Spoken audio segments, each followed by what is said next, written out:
Guntur MP Galla Jayadev చివరి నిమిషంలో జగన్మోహన్ రెడ్డికి ఊహించని ట్విస్ట్ ఇచ్చాడు.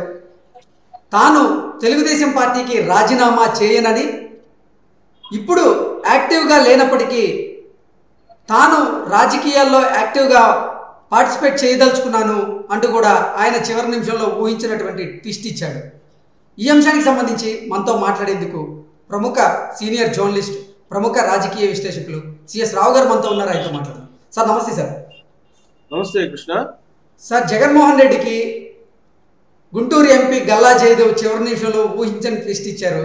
అందరూ గల్లా జయదేవ్ తెలుగుదేశం పార్టీకి రాజీనామా చేస్తారు, రాజకీయాలకు దూరం అవుతారు, లేదా వైఎస్ఆర్సీపీలో చేరబోతున్నారు, రానున్న ఎన్నికల్లో గుంటూరు నుంచే వైఎస్ఆర్సీపీ బరిలో దిగబోతున్నాడు అంటూ కూడా కొన్ని వార్తలు వచ్చిన నేపథ్యంలో చివరి నిమిషంలో గల్లా జయదేవ్ గారు జగన్మోహన్ రెడ్డికి ట్విస్ట్ ఇచ్చారు. నేను తెలుగుదేశం పార్టీకి రాజీనామా చేయను, యాక్టివ్ పాలిటిక్స్లోకి ఇన్వాల్వ్ అవ్వబోతున్నా అంటూ కూడా ఆయన చెప్పడం జరిగింది. ఏంటి సార్ అసలు గల్లా జయదేవ్ రాజకీయం ఎలా ఉండబోతుంది?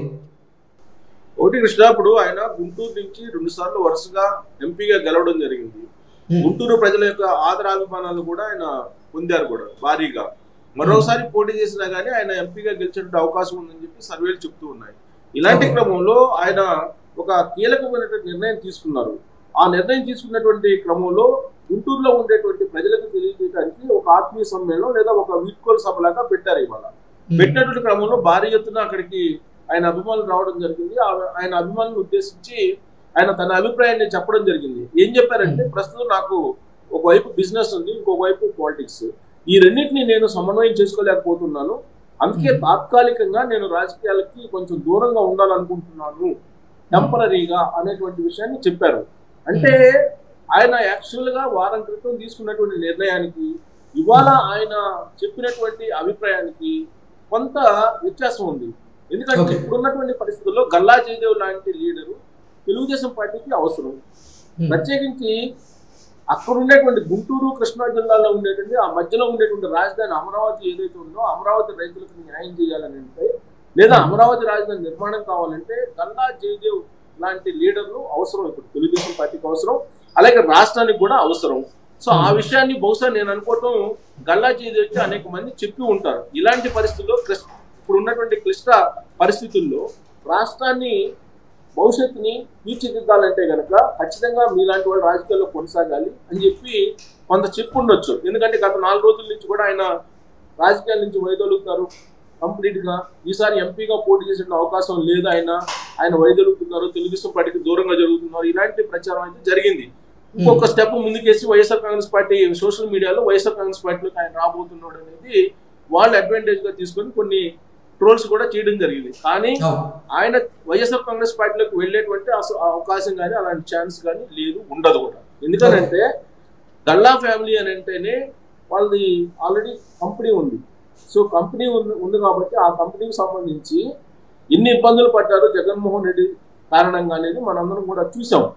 సో లాస్ట్ కి ఆంధ్రప్రదేశ్ ని వదిలిపెట్టి తెలంగాణలో ఆ ప్రాజెక్ట్ ని విస్తరింపజేసుకునేటువంటి పరిస్థితి.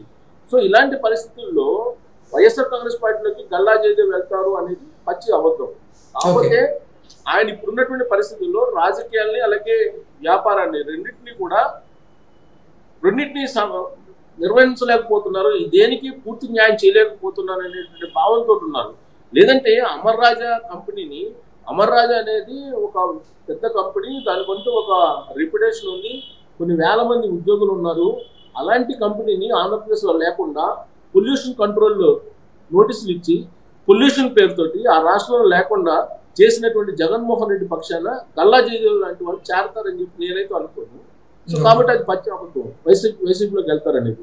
ఇక తెలుగుదేశం పార్టీలో కొనసాగాలా వద్దా అనేటువంటి సందిగ్ధత మాత్రం ఆయన ఇవాళ అభిమానులతో పంచుకున్నటువంటి అభిప్రాయం గమనిస్తే కనుక అర్థమవుతుంది. కొంచెం సందిగ్ధంలో ఉన్నారు, కొంత సంఘర్షణలో ఉన్నారు అనేది నాకు అర్థమవుతుంది. బట్ ఆయన చెప్పింది ఏంటంటే, ప్రస్తుతానికైతే తాత్కాలికంగా నేను రాజకీయాలకు దూరంగా ఉండాలనుకుంటున్నాను అని చెప్పారు. అంటే ప్రస్తుతానికి అని అంటే ఈ రోజుకైనా కావచ్చు. సో రేపు ఒకవేళ కనుక తెలుగుదేశం పార్టీకి అవసరం, రాబోయేటువంటి రోజుల్లో తెలుగుదేశం పార్టీ అధికారంలోకి రాకపోతే ఆంధ్ర రాష్ట్రం యొక్క పరిస్థితి ఏంటి, భవిష్యత్తు ఏంటి అనే దాని మీద కనుక ఆయన మీద ఒత్తిడి తీసుకొస్తే మళ్ళా గుంటూరు నుంచి ఎంపీగా పోటీ చేసే అవకాశాలు లేకపోలేదు. ఒకటేంటంటే చాలా కాలంగా కూడా ఆయన అమర్ రాజా కంపెనీని విస్తరించడానికి అనేక ప్రయత్నాలు చేస్తున్నారు. ఇంకోటి ఏంటంటే పారిశ్రామికవేత్తలు రాజకీయాల్లోకి వచ్చి సేవ చేసేటువంటి వెసులుబాటు ఉండదు అనేటువంటి సంకేతాన్ని కూడా ఆయన ఇస్తున్నారు. పారిశ్రామికవేత్తగా ఉంటూ టైం మొత్తాన్ని నేను ఇటు కేటాయించలేకపోతున్నాను అనేటువంటి ఫీలింగ్ లో కూడా ఆయన ఉన్నారు. అయినప్పటికీ కూడా అమరావతిని ఒక ప్రపంచ పటంలో నిలిపేలాగా, అమరావతికి గెజిట్ నోటిఫికేషన్ తీసుకొచ్చేలాగా నేను పార్లమెంట్ లో పోరాడాను, సక్సెస్ అయ్యానని చెప్పి సంతృప్తిని కూడా వ్యక్తం చేశాడు. ఆ అమరావతి రైతులు కానీ లేదా అమరావతిలో ఉండేటువంటి వాళ్ళు కానీ గల్లా జయదేవ్ మీద ఒత్తిడి తీసుకొస్తున్నారు. మీరు ఈసారి ఎక్కడైనా సరే గుంటూరు నుంచి తెలుగుదేశం పార్టీ నుంచి మళ్ళా పోటీ చేయాలి, హ్యాట్రిక్ సాధించాలి అనేటువంటి యాంగిల్లో ఆయన మీద ఒత్తిడి తీసుకొస్తున్నారు. కానీ ఆయన మాత్రం మరి ఇంటర్నల్ ఇష్యూస్ ఏంటి, పొలిటికల్ ఇష్యూస్ ఏంటి అనేది ఇంటర్నల్ గా కొంత లోతుగా ఆలోచిస్తే కనుక వాస్తవంగా గల్లా ఫ్యామిలీ మొదటి నుంచి కూడా రాజకీయాల్లో ఉంది. చంద్రబాబు నాయుడు కన్నా కూడా ముందుగానే రాజకీయాల్లో ఉంది. ఎందుకంటే రాజగోపాల్ నాయుడు గల్లా జయదేవ్ వాళ్ళ తాత రాజగోపాల్ నాయుడు ఆశీస్సులతోటే చంద్రబాబు నాయుడు అసలు రాజకీయాల్లోకి ఎంటర్ అయ్యారు. రాజకీయాలకు ఎదగడానికి కారణం కూడా ఆయనే. కాబట్టి వాళ్ళు గల్లా ఫ్యామిలీ ఇప్పుడు కాదు, కొన్ని దశాబ్దాలుగా రాజకీయ నేపథ్యం ఉన్నటువంటి ఫ్యామిలీ అది. సో గల్లా అరుణ్ కుమారి కాంగ్రెస్ పార్టీలో గతంలో మంత్రిగా కూడా చేశారు. వైఎస్ఆర్ క్యాబినెట్ లో ఆమె మంత్రిగా కొనసాగారు. ఆ తర్వాత మారినటువంటి పరిస్థితుల దృష్ట్యా గల్లా జయదేవ్ తెలుగుదేశం పార్టీలో చేరి గుంటూరు ఎంపీగా పోటీ చేసి వరుసగా 2 సార్లు గెలవడం జరిగింది. సో కాబట్టి ఈసారి ఒకవేళ గల్లా అరుణ్ కుమారి మళ్ళా పాలిటిక్స్ లోకి ఎంటర్ అయ్యి ఆమె ఏమైనా పోటీ చేస్తారా, అందుకే గల్లా జయదేవ్ పక్కకు తప్పుకుంటున్నారా, మళ్ళీ ఆమె చంద్రగిరి నుంచి పోటీ చేస్తారా అక్కడ చిత్తూరు జిల్లాలో అనేది కూడా వినిపిస్తుంది. సో మొత్తం మీద గల్లా ఫ్యామిలీ అయితే కంప్లీట్ గా రాజకీయాలకు దూరంగా ఉంటుంది అని చెప్పి అనుకోవడానికి లేదు.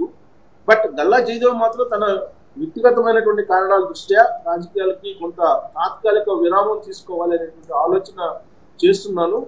సో తాత్కాలిక విరామం తీసుకుంటానని చెప్పి ఆయన ఈ రోజు జరిగినటువంటి మీటింగ్ లో ఆయన తన అభిప్రాయాన్ని వ్యక్తం చేశారు. అసలు తాత్కాలిక విరామం తీసుకుంటానని ప్రకటించడానికి గల కారణం ఏంటంటే ఏం చెప్తారు సార్? ఒకటేంటంటే బహుశా నేను అనుకోవటం ఆయన విసిగిపోయి ఉంటారు ఇప్పుడున్నటువంటి సమకాలీన రాజకీయాల్లో. ఎందుకంటే గల్లా ఫ్యామిలీ కానీ వాళ్ళు ఏంటంటే రాజకీయాల్లోకి వచ్చి రాజకీయాలు సంపాదించుకోవాలనేటువంటి మెంటాలిటీ కాదు. ఫస్ట్ ఆఫ్ ఆల్ ఈ రాజకీయాలను అడ్డు పెట్టుకొని ఏదో వ్యాపారాలు పెంచుకోవాలి, లేదంటే బ్లాక్ మనీ సంపాదించుకొని పోగేసుకోవాలి అనేటువంటి మనస్తత్వం ఉన్నటువంటి వాళ్ళు అయితే కాదు. ఎస్పెషల్లీ గల్లా జయదేవ్, ఆయన గురించి అందరూ చెప్తుంటారు, సన్నిహితంగా ఉండేటువంటి వాళ్ళందరూ కూడా. ఇంకా రాజకీయాల్లోకి వచ్చి వాళ్ళు వాళ్ళ దగ్గర ఉన్నటువంటి డబ్బు ఖర్చు పెట్టి సేవ చేశారు తప్పితే రాజకీయాల నుంచి వాళ్ళు పొందినటువంటి లబ్ధి అయితే ఏమి లేదు. ఎందుకంటే అమర్ రాజా బ్యాటరీస్ అంటే అందరికీ తెలుసు, అమర్ రాజా కంపెనీ అంటే అందరికీ తెలుసు. ప్రపంచంలోనే గొప్ప టెక్నాలజీ తోటి రన్ అవుతున్నటువంటి కంపెనీ అది.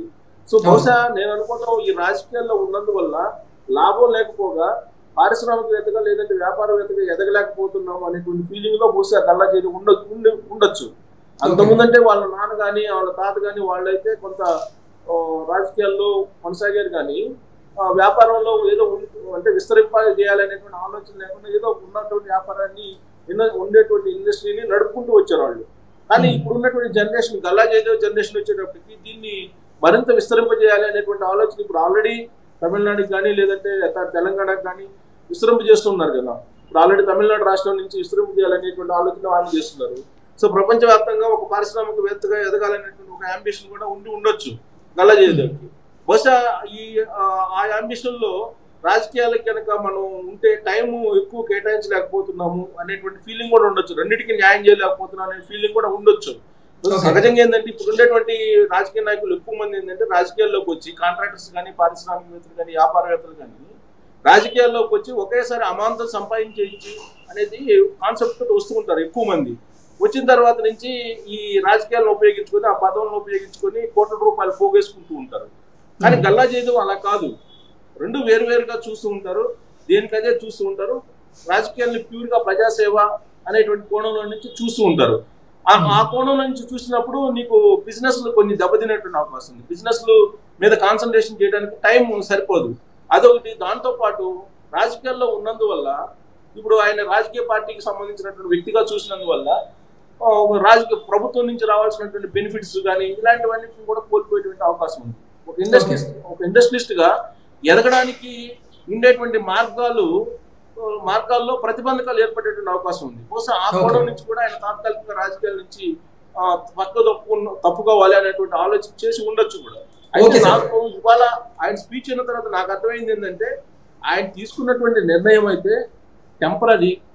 రాబోయేటువంటి రోజుల్లో గుంటూరు నుంచి మళ్ళా తెలుగుదేశం పార్టీ అభ్యర్థిగా పోటీ చేసినా ఆశ్చర్యపోవసరం లేదు. ఎందుకంటే తెలుగుదేశం పార్టీ అధిష్టానం లేదంటే చంద్రబాబు నాయుడు ఆయన్ని పిలిపించుకొని మాట్లాడి కన్విన్స్ చేసి రాష్ట్ర అభివృద్ధి దృష్ట్యా, రాష్ట్ర భవిష్యత్ దృష్ట్యా ఖచ్చితంగా నువ్వు ఈసారికి పోటీ చేయాలనేటువంటి ఒక ఆదేశం జారీ చేస్తే చంద్రబాబు నాయుడు మళ్ళీ గల్లా జయదేవ్ తలొగ్గేటువంటి అవకాశాలు లేకపోలేదని చెప్పి మనం భావించడానికి అవకాశం ఉంది. అప్పుడు ఆ నిర్ణయం కనుక నిలబడితే కనుక జగన్మోహన్ రెడ్డికి, వైఎస్ఆర్ కాంగ్రెస్ పార్టీకి మళ్ళా కొంత బుగులు పుట్టేటువంటి అవకాశాలు లేకపోలేదు గుంటూరులో.